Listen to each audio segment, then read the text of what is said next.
My name is Ben. This is the story of what happened to me last winter in my family's mountain cabin, an event that changed my life forever. For as long as I can remember, my family owned a rustic A-frame cabin nestled deep in the White Mountain National Forest. We called it the Lookout. It had been my grandfather's refuge, then my father's, and now, supposedly, it was mine. It was a place of happy childhood memories, the scent of pine needles, the crackle of a roaring fire, the profound silence of a snow-blanketed world. It was supposed to be a sanctuary. That all changed in February. My life in the city had become a suffocating cycle of deadlines, a recent and painful breakup, and a constant, grating noise that seeped into my very bones. The idea of a full week of absolute solitude at the Lookout wasn't just a vacation. It was a desperate prescription for my sanity. I envisioned myself chopping wood, reading forgotten novels, and finally quieting the storm in my head. I told my friends I was going off-grid, a phrase that sounded romantic and brave. I had no idea. The drive up was a gradual shedding of the modern world. The bustling highways gave way to winding country roads, which in turn narrowed into Forest Service tracks. Then the snow began. It wasn't a gentle flurry, it was a frontal assault, a wideout that swallowed the landscape whole. By the time I reached the final 5-mile access road to the cabin, it was clear no plow had touched it in days, maybe weeks. A solid wall of snow, drifted higher than my Jeep's bumper, blocked the way. This was the first sign, the first whisper that my plan was flawed. I should have turned back. Instead, I parked the Jeep, shouldered my impossibly heavy backpack filled with a week's worth of supplies, and began the long, arduous trudge through thigh-deep powder. The world was reduced to two things: the blinding white of the snow and the deafening silence. The only sounds were the rhythmic crunch of my boots, the labored saw of my own breath, and the mournful howl of the wind sweeping down from the peaks. It was a lonely, arduous hike, each step a battle against the elements. After what felt like an eternity, I saw it, the Lookout. It was almost completely buried, a dark, triangular silhouette against an endless expanse of white, like a forgotten headstone. A strange feeling, a mixture of relief and trepidation, settled in my gut. I was here. I was truly alone. The first 2 days were everything I had hoped for. The silence, which had felt so oppressive on the hike-in, became a balm. I spent my days engaged in simple, primal tasks. I broke the ice on the nearby stream for water. I split logs until my muscles ached and my breath plumed in great clouds. The physical exhaustion was a welcome relief from mental turmoil. Evenings were spent wrapped in a thick blanket, reading by the warm glow of the propane lanterns, the fire crackling in the stone hearth. The cabin groaned and settled around me, sounds I found comforting, the sounds of a living structure. I felt a peace I hadn't felt in years. The silence wasn't empty. It was full of a quiet, natural order. I was foolish enough to believe I was a part of it. On the third night, the illusion shattered. I was dragged from a deep sleep by a sound that was utterly foreign. It wasn't the wind, which had become a constant white noise. This was a distinct, rhythmic. It was heavy and deliberate, coming from the outside wall directly behind my headboard. It sounded like a frozen fist, methodically beating against the wooden siding. My heart launched into a frantic gallop. Adrenaline flooded my system, burning away the last vestiges of sleep. I was miles from the nearest living soul. An animal. My rational mind screamed. A bear? Hibernating. A moose? Unlikely to be so localized. A branch, knocked loose by the wind and tapping. It had to be. I slid out of bed, my movements slow and deliberate, and grabbed the heavy iron poker from the fireplace. Its weight was a small comfort. I crept to the window, scrubbing a peephole through the thick frost with my sleeve. I shone my flashlight into the swirling darkness. I saw nothing. Nothing but the frantic dance of snowflakes in the beam and the impenetrable blackness of the forest beyond. The thumping stopped as suddenly as it had begun. The ensuing silence was somehow more terrifying than the noise itself. It was a listening silence. I stood there for a full 10 minutes, my ear pressed against the cold glass, my breath held. Nothing. Eventually, shivering from cold and fear, I crawled back into bed, the poker clutched tightly in my hand. I didn't sleep a wink. The next morning, under the weak gray light of a clouded sun, I conducted a thorough investigation. I walked the entire perimeter of the cabin. The snow was pristine, unbroken by any tracks. No animal prints, no signs of a fallen branch. It was a smooth, unblemished blanket. The rational part of my brain seized on this. See? It was the wind. A trick of the acoustics. The cabin settling. I almost convinced myself. Almost. But a seed of primal unease had been planted, and it had taken root deep in my psyche. That second night, the fear returned, and it had evolved. It started with a new sound. This wasn't a dull thump. This was high-pitched, metallic, and agonizingly slow. It was the sound of something sharp, a nail, a claw, being dragged with deliberate pressure down the length of the front door. It was followed by a wet, guttural sound.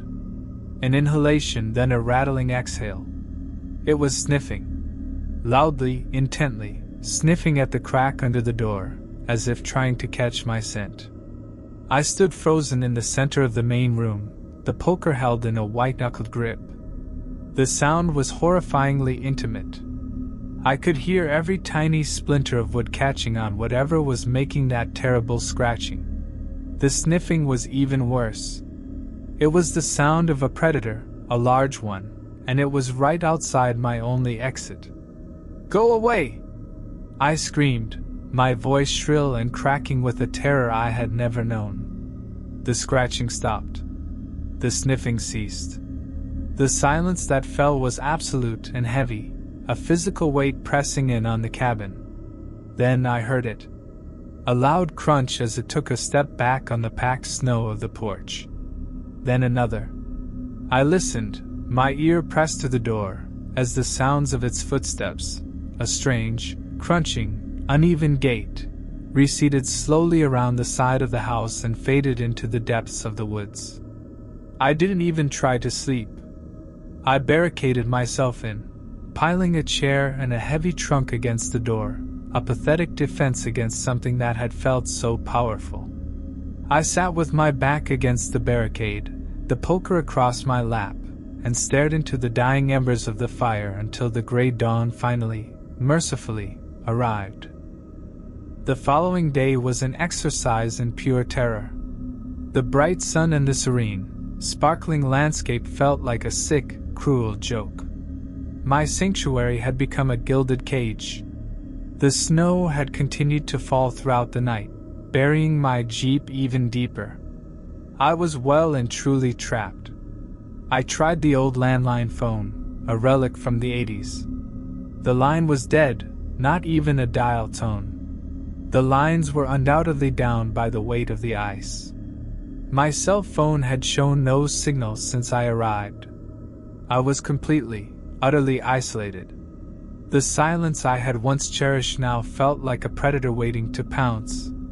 As dusk began to bleed into night, the fear became a physical presence in the room, thick and suffocating.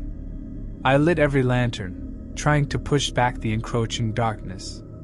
I checked my pathetic barricade a dozen times.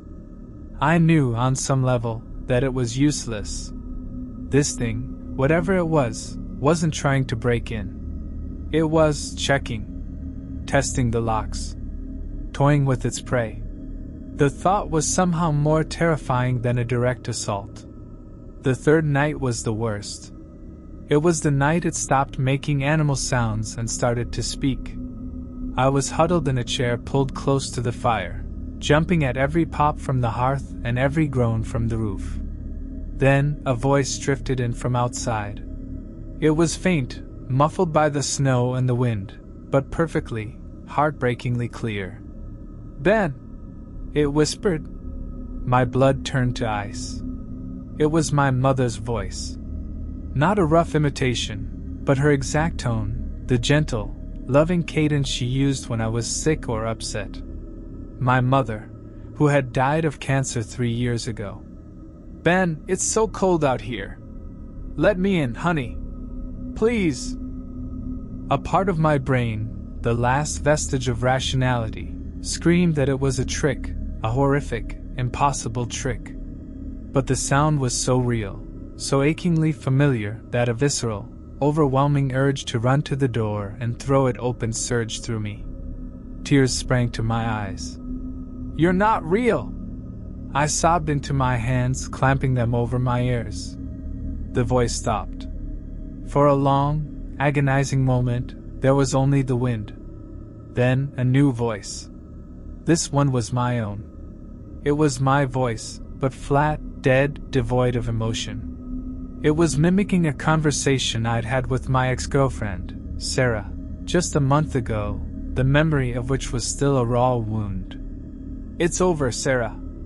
I need to be alone. I can't do this anymore." Then, the thing outside repeated my own words back to me, but twisted, corrupted. "I need to be alone. We can be alone together, Ben. Out here. In the quiet." The horror of that moment is impossible to fully convey. It wasn't just mimicking sounds. It was mining my memories, my regrets, my deepest pains. It was feeding on my loneliness, my grief, and using them as weapons. It was a predator that hunted with sound, with empathy, with the very things I had come to the wilderness to find solace in. The rest of the night was a descent into hell. It circled the cabin, a phantom DJ of my personal torment. It used the voice of my childhood best friend, inviting me out to play. It used my father's voice, sternly telling me to stop being foolish and open this door. It whispered promises of warmth and company, and then, in those same beloved voices, it whispered unspeakable threats. It was a parasite of the soul. I have no memory of how I survived until morning. I must have passed out from sheer exhaustion and terror, slumped against the door. When the sun rose, the voices stopped. The world was silent again, but the silence was now a lie. I waited for hours, paralyzed by the fear that it was a trick to lure me out. Finally, a desperate, primal need to escape overrode my terror. I had to try. I dismantled my barricade with trembling hands and, holding the poker like a talisman, I cracked the door open. The snow had stopped. The sky was a brutal, cloudless blue. The air was so cold it hurt to breathe. And there, etched into the pristine snow directly in front of the cabin, was a single set of tracks. They weren't animal tracks. They were vaguely humanoid, but the feet were far too long and narrow, the toes ending not in pads but in deep, puncturing holes that spoke of sharp, bony tips. And they didn't lead off randomly into the forest. They led away from the cabin, down the access road. The exact path I needed to take to get back to my car. It was showing me the way out. The hunt was over, for now. I packed my things in a blind, frantic panic, my hands shaking so badly I could barely zip my backpack. I didn't look back. I followed the tracks, my eyes glued to the path, expecting at any moment to hear a familiar voice call my name. The 5-mile trek was a blur of terror. The tracks were always there, just ahead of me, a clear, mocking guide through the deep snow. When I reached my Jeep, the tracks simply stopped in the middle of the road, as if the thing that made them had vanished into thin air. I dug out my vehicle with a frenzy I didn't know I possessed, my tears freezing on my cheeks. The engine turned over with a roar that was the most beautiful sound I had ever heard. I made it home. I told my friends I got sick, that the isolation played tricks on my mind, that I wasn't cut out for it. They nodded, offered sympathetic smiles, and told me I looked like hell. No one believed the truth. How could they? I'm back in the city now, surrounded by the constant, comforting noise of traffic and humanity. But sometimes, in the dead of night, when the city is unusually quiet, I hear it. Not a voice, not a scratch, but the sound of snow crunching gently, right outside my apartment window, 7 stories up. And I know, with a certainty that chills me to the marrow, that it followed me home. It tasted my fear, my loneliness, and it liked it. It's just waiting for the silence to return. And in this world, the silence always returns.